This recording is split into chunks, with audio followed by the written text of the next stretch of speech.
Hi, welcome to Chelsi Shikongo Talks. Today I continue to talk to women in entertainment and the arts. I'm Chelsi Shikongo. My guests today are Kulan Ganes and Aeron. Kulan is a sought-after makeup artist that has worked on many TV and movie productions. And Aeron, who is a celebrity makeup artist and stylist, plus an androgynous model. Kulan and Jay, welcome to Chelsi Shikongo Talks. How are you? Thank you for coming and just being here. Yeah, I can't say I'm very good because the sinus since just started and my nose is just Same. situation. I feel like the weather changing is just getting the best of everyone. Kulan, what was it like working with Will Smith? Or what was Will Smith like? That's the first question? Yes. He was... well, let me not say was, because he still is. Yeah. Very bubbly, storytelling, adventurous. He was always keen to try something else. And despite most of the celebrities I've worked with, Will was pretty chilled. He would just like sit on a camping chair and just wait for anybody to give him instructions. Like either take your glove or take your helmet or this is your bag for today. And he would just be okay with it, you know? So yeah, he was very chilled. Wow. He's really... Hot. Yes. How hot is he in person? Is he very tall? He's very tall. Well, everybody's tall when it comes to me, but he is like tall. Yeah. And his hands are maybe like twice my hands. Oh my goodness. His whole shoe, my hand goes into his whole shoe, like my whole elbow up until here. Oh my Yeah, gosh. size 14. It's like an actual giant. Yeah. But he's so soft. He's so soft. Yeah, he's a softie. Yeah, he's a softie. How cute. I've always been fond of him. But also, we all grew up with Will Smith, eh? Yeah. Like, True. The Fresh Prince was one of our favorite sitcoms that we used to watch. So I guess we always like kind of admired him and looked up to him. Yeah, and when stuff he's like not slapping people. Yes. Yeah, that part, yeah. that was a bit of a red flag. How is it working on the Disney Plus production? Let's say the professionalism, the level of professionalism I saw on that production was extensive. It was so well put together. It was like if you have a snotty nose, someone will wipe it for you. If you need something, you don't wait for a long time. You just call somebody. I need X, Y, and Z. It is there. It was like they supported you so much for you to be able to do your job effectively and make sure that the whole production went on smoothly. Everything about that production was top notch. I didn't want for nothing. Nobody was upset about anything. It was just smooth and everybody just worked well together. It was really, I was in awe. Yeah. And how long was it? How long were you guys in the production? We shot for like a week. But we were on production. Well, it was in the middle of the isolation and the COVID-y things and everything. It was in the beginning of last year. And so we had to isolate for 3 weeks in a hotel before we had to start traveling. So it was we shot for about a week, but the whole situation took about a month. Wow. Yeah. Amazing. Jay, you recently went freelance after having the comfort of working for Estee Lauder for a couple of years. How's that going? Well, it's going amazing. I must say it's very liberating, but it's also amazing, to have experience like in retail. I think that taught me a lot. And there's a lot of stuff that I took away from that. So right now I'm just, doing me, having creative freedom. Like you're not like bound to a contract that says, no, you can't post this and this and that, or you can't do this and this and that. So now I'm just like a free bird doing my own thing. Love that. Yeah. Kulan, did you find it easy taking that leap of faith in setting up your own business? No, not really. I don't think anybody starting a business is easy. There's a lot of thinking. There's a lot of self-doubt. There's a lot of questions. There's a lot of things like, will I be able to pull it off? How am I going to deal with having to pay taxes? Or how am I going to get money? If I need an employee, will I be able to pay for them? And if you've been a freelancer for such a long time, I think it's kind of a flip on both sides, like working and then going into freelancing, or from freelancing and going into having to do a job where I have to sit on my laptop most of the time. Yes. And I've learned, like I had to learn things like Excel, doing budgets, doing proposals, all of that stuff, which I taught myself from scratch. And Wow. it's not easy. It's not easy, but it is doable. Where did the name penciled casting come from? So when I first started in the film industry, there was this way of how people used to book you. So when they book you, it means you are penciled in. So it's like a hot pencil or a mild pencil or a cold pencil. So so basically when you pencil something in, it means you are booked. So you are iterized in a diary. So that's where penciled casting comes in. Everybody that on pencil casting is automatically booked on something, whether it's now or whether it's in 3 years' time. Pencil in, I like that. Yeah. So Yes. What made you decide to set up the company? My clients actually made me do it. Okay. When I started casting, initially it was just I just did it as an ad hoc free thing where I helped out the agencies I worked with when they would ask me suggestions of people. Eventually, Tufik said, you need to start charging us for this. And I started charging. And when COVID happened, we had that moment of silence where there was not a lot of stuff happening. So that's when I sat down and thought about the process and then started typing out the proposal and what I wanted the company to be, which I still am not sure what I want the company to be. I guess it's like a child. You don't know like how the process will go and how long it's going to be alive for, but it is there and it's working as much as it's supposed to, I guess. Okay, that is great. At least you know the first 5 goals of what you want to achieve. Yes, that's definitely part of the knowledge I've got now. But in the future, we never know what's going to happen. Exactly. You're also setting out to improve laws and payment rates for local film and media talent. How is that going? Okay.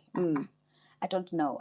Everything in Namibia goes at a snail pace. Everything has to go through some bureaucracy, some red tape. And the biggest challenge I have got is that it's not that people don't know the laws. It's that the people that are supposed to implement the laws do not implement the laws. And then we as the creators have to fight for the laws to be implemented.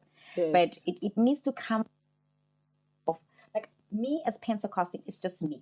But if the whole creative sector, talking about private companies that do creativity, like ad agencies, media houses, all of those people can come together and say, okay, cool, let's set up the laws and regulations for the creative industry.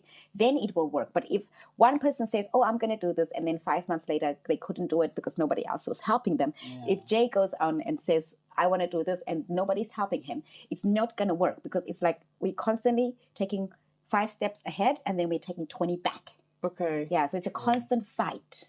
So like now I don't really know where I'm going with that just yet.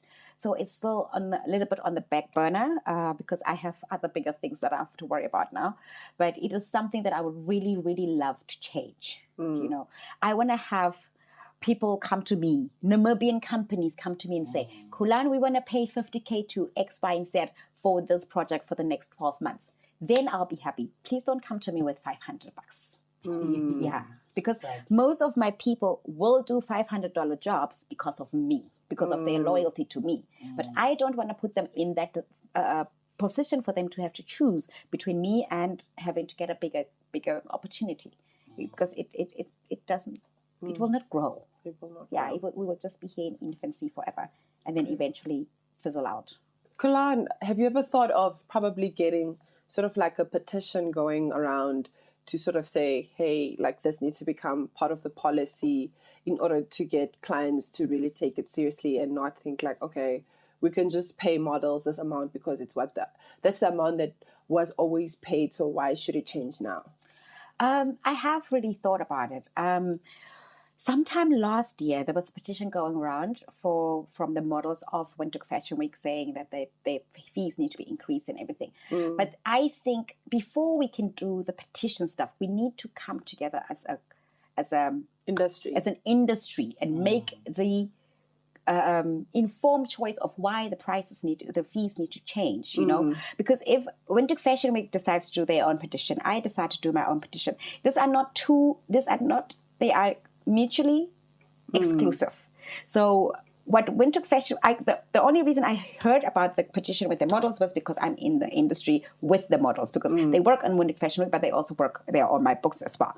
But if they write their petition, you all know we live in a Namibia of clicks. Yes. Yeah, so everybody only supports who they want to certain support. clique, yeah. So if Winter Fashion Week models say, okay, cool, I'm going to have a petition, the models on pencil casting that are not part of Winter Fashion Week will not sign the petition. So it needs to be a collective discussion. I went to a few information sessions with BIPA when they were changing the copyright law, which is something to do with what we are trying to do, because your face is basically your copyright. It's your face, you know. So it has to be part of that law. But because not a lot of people were engaging in that conversation, BIPA told me that it has to become a different conversation, because nobody added to the point of this is what we also want. But like everybody in the creative industry, most people in the creative industry were not present. Oh, okay. Which makes it like, so why am I doing this? Because then I will give up, and then Jay will give up, and then you will give up. And then what are we fighting for? Yes. Yes, if we are not fighting together. Thanks. Yes. You mentioned that you are very sought after as a makeup artist. Have you given up that side of your career? I'm trying. I'm really, really trying, guys. I've been saying to people I'm quitting for the past 4 years. Okay. And I have not quit yet, because I don't know, is it because I come as a whole package? So most of my advertising agencies use me because I do makeup, wardrobe, and casting. So it comes as Don't you think it's just so they can cut their budgets? But I still charge them individually. Oh, for okay. each Okay, thing. great. I see. So casting will have its own fees, makeup and wardrobe will have its own fees. So it will still be, the fees are still the same. It's just that they want me to do everything together. But you can't quit now. Don't quit. I am. No. Yes, I'm definitely quitting. It's I have to, you know, there comes a time in life where you feel like you have grown to a certain point. You have pivoted, and now you can't go anywhere else. Like, I can do makeup, but I don't want to anymore. It got to that point where the passion of it is still there. I still want to enjoy doing once in a while something amazing, the projects and stuff. I don't want to just continuously do face beats and people's weddings and just powder people's faces.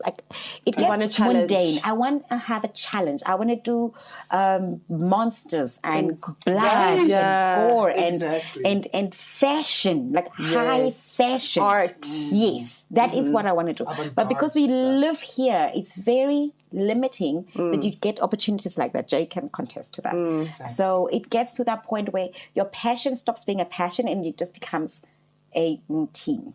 Like the way you apply your lips, it's the same that you've done for the past 10 years. It gets boring. Exactly. So I want to keep it as a passion, but I don't want to have it to make me feel like, oh, this is such, you know, I don't want to feel like that about something that I love. Yes. So yeah. How did you start in makeup? I studied. I actually studied to be a makeup artist. So I went to Cape Town after school and I studied for a year, full-time How did you course. get in? What was the process? Like, did you just like look up, Google like makeup schools in Cape Town? 17 years ago, we had things like career fairs that were everywhere. Fairs were everywhere. Like every end of the year, there was a career fair. So if you could go to school in Namibia, you would go to a career fair. So I went to a career fair and then I got all like college, university things put together. And I always knew I wanted to be a makeup. It was either beautician or makeup artist. And then when I grew older, I realized that beauticians have too many rules when it comes to like application and stuff like that. And obviously it's more to look after the skin. Obviously we look after the skin, but we are not so invested in looking after the skin. Yes. It's about the end product of what is going to be seen on screen. Yes. Yeah.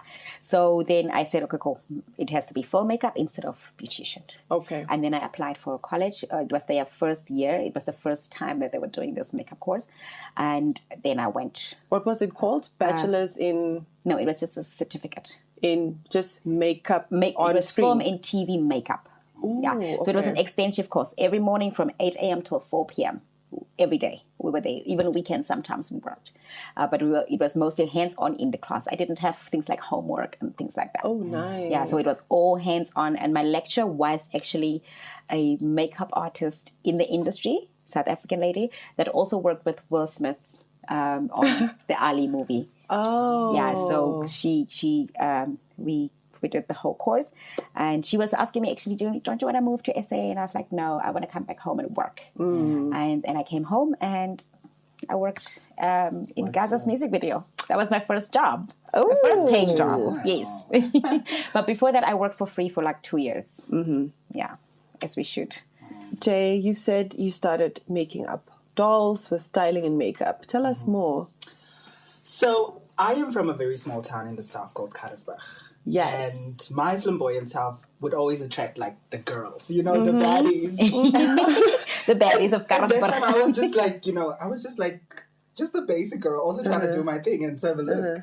And then everybody would be like, yo, Jay, can you not do my makeup for prom? Or I have a pageant going on. And makeup that time was just like a quick mascara and a liner and then you go. And I was like, Chomi, go for babe. Yes. Or blue eyeshadow. Right? Yes, blue or purple. So that initially sparked the interest in makeup artistry, but I didn't realize it until I came to Windhoek and I studied radio production at College of the Arts. And then the same thing would happen, like kids from TV would ask me to help them with their like assignments because they would do like a documentary or like a quick magazine or like a short film.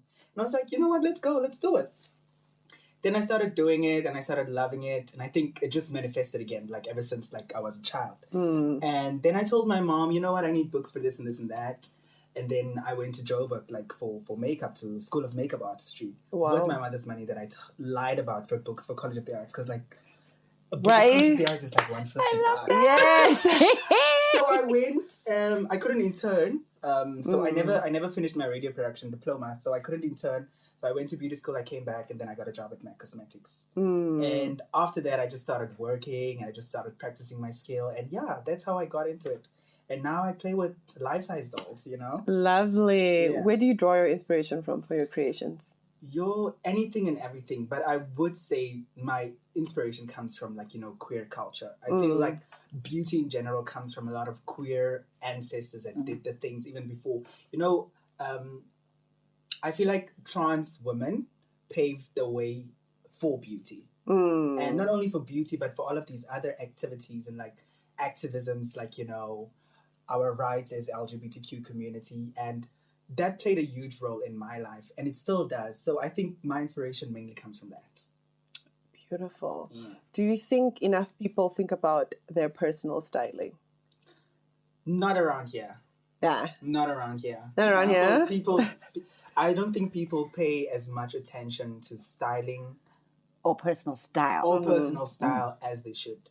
And I mean, the first thing that comes to personal style is you have to understand your body. And whatever you put on your body should, complement it and not make it look worse. And, you can go to town, you'll probably see 1 out of 5 people look good. Yes. Like even a corporate hand. Just like, Style is a personality thing. Yeah. Yes, it has to match your personality. Exactly. You cannot be, you cannot be nerdy and I don't know. Your personality needs to reflect in how shine you dress. through, yeah.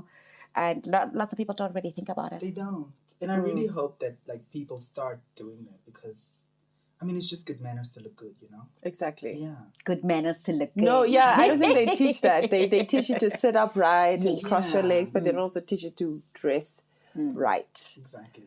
You believe that you should slay every day. Period. And you always have to look the part.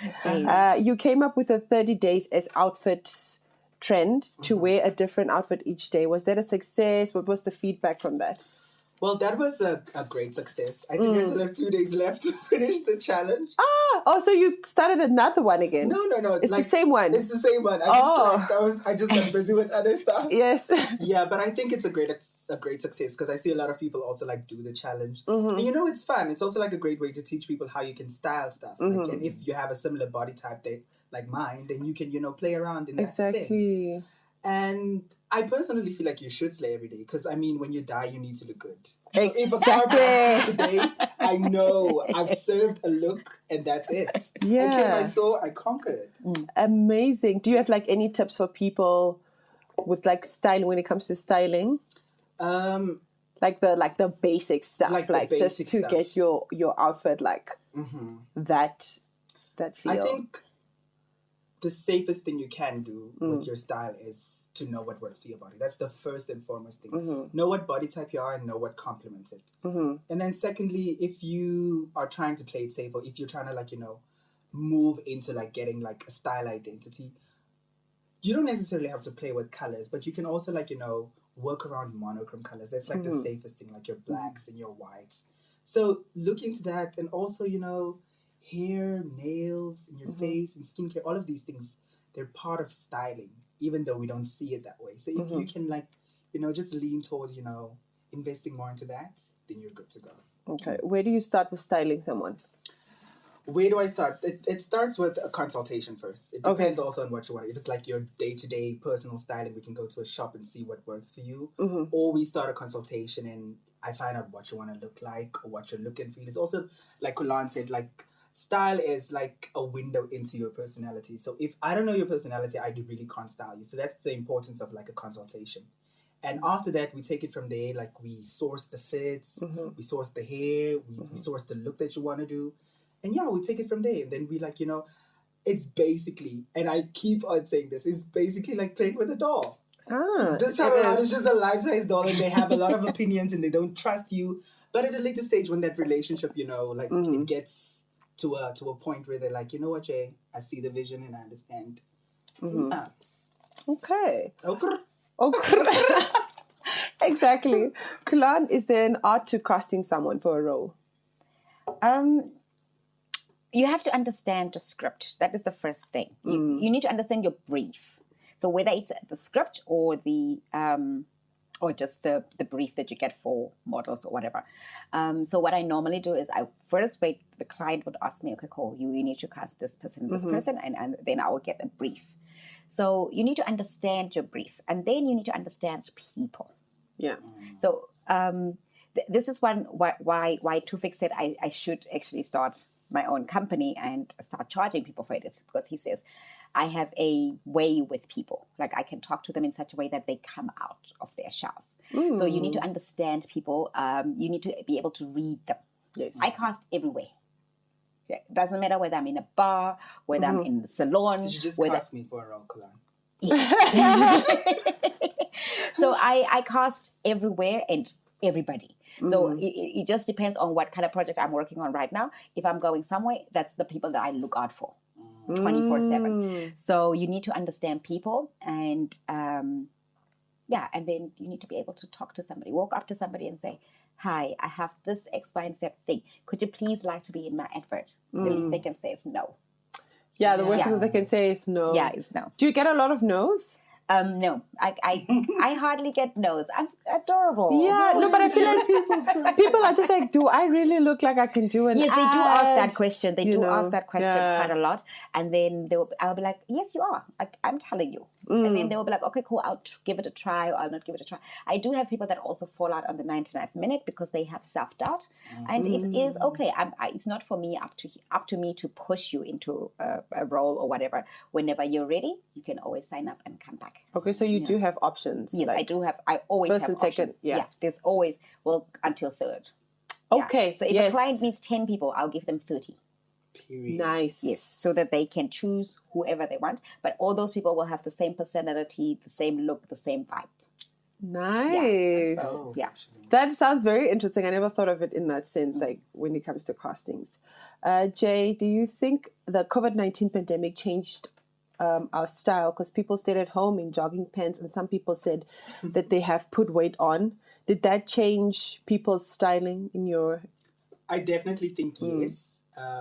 Not only our style, I think we're more antisocial now. We don't even want to get out of like our houses. Yeah, and I mean, everybody we're just in sweatpants in front of the TV. So if you're not active... I don't own sweatpants. Period. That's nice. Who owns it, actually? Yeah, who owns sweatpants? Yeah, I'm from Office Bay, so I had to have sweatpants. It's the winter. very cold there all the time. Make an exception for you, Chelsea. Yes, You're okay. a queen. Yes. No, I only wear them inside the house. Inside the house. Yes. Nobody sees you with sweatpants. No. Okay, cool. Yeah, okay, but it depends. Definitely, it changed people's style a lot, and I think people are warming up again now, like for dressing up, even to work. That the pandemic is over and that the streets are open. You can go somewhere and look cute. So that also helps a lot. But the pandemic really had a great effect. On you? On our personal style. Oh, on our personal style. And on you, was it a struggle because, you were full-time makeup artist? Definitely. A lot of people canceled gigs. A lot of people were like, you know what? It's a pandemic. We're just going to do a court waiting. I'm like, so you don't need makeup in court? Is that Yes. what you're You trying to know? say? Yes. You're still yeah. gonna dress up, so Right? don't cancel the thing. I'll wear 3 masks. Exactly. Yes. So yeah, that had a toll on like a lot of creatives, and I personally can attest to that. Okay. Yeah. Kulan, did you still work through the pandemic? As casting, yes, I did work through the pandemic. Because I still did the casting, and their makeup was quite minimal. But if there was no makeup needed, clients still they still shot ads. So I still worked throughout the pandemic. Not all the time, and not as much as I would have liked, but I still worked throughout the pandemic. Yes. Okay. Yeah. Jay, you are considered at the top of your game in Namibia. Yeah. What qualities do you think you need to be the best? I think I personally believe that you're as good as your last client. Okay. So if you do a great job with your last client, that is just like a better opportunity waiting for you, because especially with makeup or styling, it's very Word visual. for mouth. Yeah, it's word of mouth, and it's very visual. So if somebody sees what they like that is your advert. Like people can come to you for that. I also personally feel like you have to reinvent yourself each and every time. Like you can't just stick to one trend. You can't just stick to one technique. You must always evolve by the minute, by the second. So if you can even like learn a new trick or a new skill, do it. Always try to like be better than you were yesterday. So I think that is one thing I believe in, and that is one thing that I do all the time. Amazing. Yeah. I was watching Glow Up on Netflix, and I think the guy with the mustache, is he like the head, like he's like the head makeup artist at MAC? Yes. In the UK. He's one of the head makeup artists. You know, Dominic. yes, and he always says that as a makeup artist, the only 2 things you need is your confidence and your technique. Yeah. That's what makes you the best makeup artist. And I fully agree with that, that you're better than, you're the best. What did you say?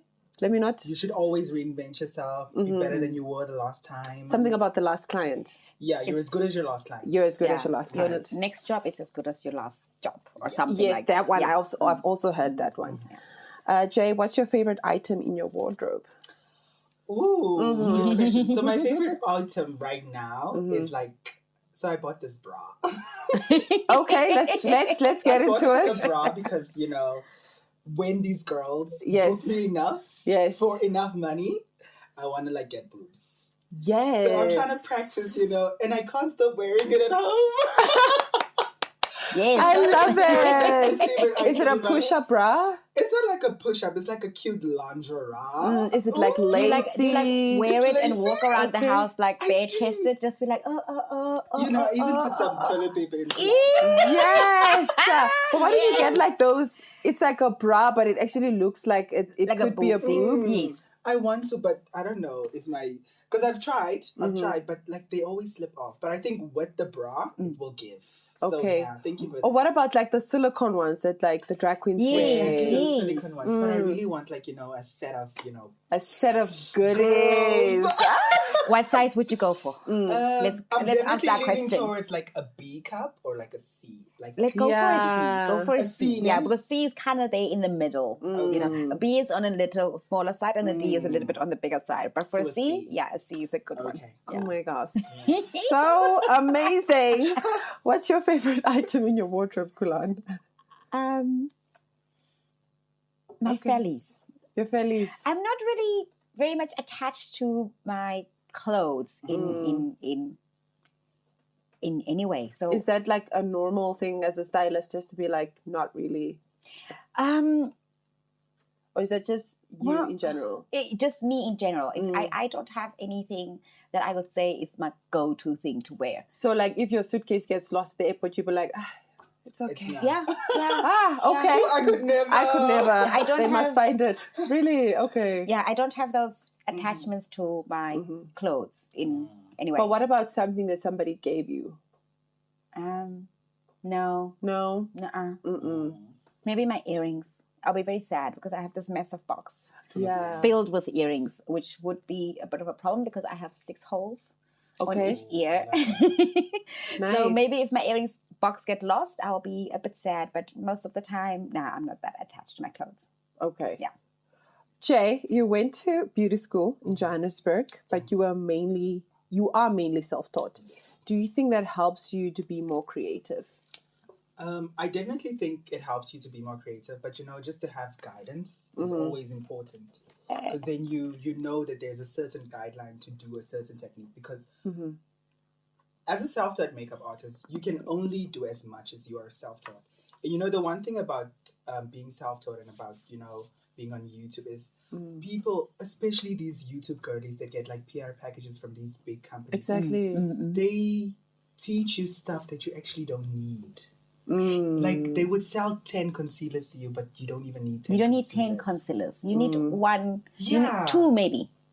And it's like, especially like after I was like, teaching myself, and then I went to beauty school, I was like, but why are these girls doing this to me? Exactly. Like, why are they telling me to buy 5 while I only need 1? Do you think I have that kind of money? Yeah. And less is more. And less is more. So You don't have to have a massive kit. You can have a small kit that just and has still the be efficient essentials. with it. Yeah. Yes. So I think it definitely helps with creativity, because then you can do your own thing. But having guidance in any sort of like work that you want to do is always important. I think one thing that I would really want to see is makeup artists, if they are teaching, to teach people on, if you have oily skin, this is the products that you can buy. If you have dry skin, this is the products you can buy for your dry skin. I feel, But there's a bit of a misconception in that, because it also depends on what medium you are using it for. Is it going to be for photo? Is it going to be for video? Is it going to be for outdoor shoot? Is it going to be an indoor shoot? Yeah. How much lights do you have? So all of those things play a role. Oh, yeah. It's a contributing factor. Yes. but what if we look at the common denominator? Like most people who buy makeup don't necessarily have like maybe a ring light. Yes. Maybe they usually take their pictures outside. Natural light. Yeah. I love working with natural light, to be honest. Natural light is the best. It is really the best. It's the best. Also lights differ. Foam lights differ than the lights from. So if you are a makeup artist, like if you work in high fashion, the lights are different. Yes. And then even if you have dry your skin, work according to that. yes. And if you work in the film industry, the lights are different. So your makeup is obviously different. You use foam makeup for film, and you use normal makeup for beauty, for basic weddings slate. and stuff like that. Okay. So then there's a lot of contributing factors to which type of makeup you could use, and also how you have to care for your skin. If you work in heavy lights all the time, then maybe you have to moisturize a lot. But how do you know when the client has that type of skin? Like, oh, this person works under a lot of light. Do you usually ask like, okay, where do you work in general? Like, let's say the person's a receptionist and they're getting married. Do you see that on their skin? Okay, this person doesn't really get a lot of light, or... No. So the light only is a contributing factor when the event is happening. So because obviously in the office you're not doing her makeup, you're doing her makeup for her wedding. Okay, I so see. then you have to do it like something that would It's last like a brief, for a wedding. like what Kulan said about casting. Like, you have to understand the brief.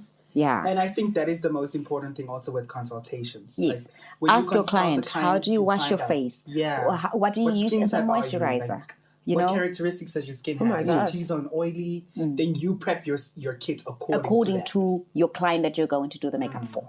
But do you ever experience trial and errors? Like, okay, Oh, of course, this is not always. working. Let's Always. try something else. Always. Trial and error is, I think, is in every aspect of everything. Yeah. So yeah. And how do you deal with an indecisive client? Ooh! Me, I want to strangle a girl. But I shall not, thou shalt not strangle a hand that's indecisive. Yes, as a Like, what's the one solution that you're just like, okay, this always works every time with an indecisive client? So what I always tell like my indecisive clients is like, if you're not keen for a trial, we can take it bit by bit. And I also try to assure the client that, like, especially I've dealt with a lot of clients that, like, let's say for instance, Kulan is my client, and she told me no, she wants a smoky eye and this and this and this. I had a client like this, and when we're done with the smoky eye, she's telling me no, she wants a wing liner. Now I have to take that whole eye off Yeah. beneath that eye and give you a wing liner. Well, I'm done. I have to leave now to my next client. Like, what's going on with you? Why didn't you tell me this from the get-go? But I try to keep my cool. But I know I can go off. But thou shall not go off on a girl. Okay. Yeah, but I mean, I always tell clients, you must always trust the process. You must always trust, even if you go Trust into your makeup surgery, artist. even if you go into surgery, you can't tell the doctor, I know my heart has something here. Allow the doctor to finish his work and kill it. Don't do that. It's the same thing with a makeup artist or anybody else. Like, you have to trust that person you have to and the trust. process.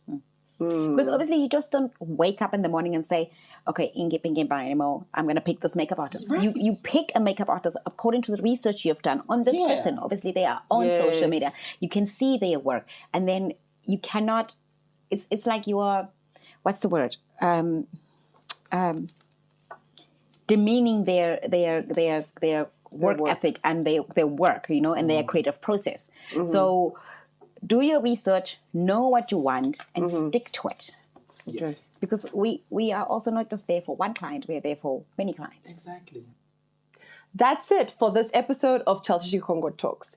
We will be back with part 2, where we will talk more to Aeron and Kulan Ganes about women in entertainment and the arts, and talk about challenges facing women in the industry.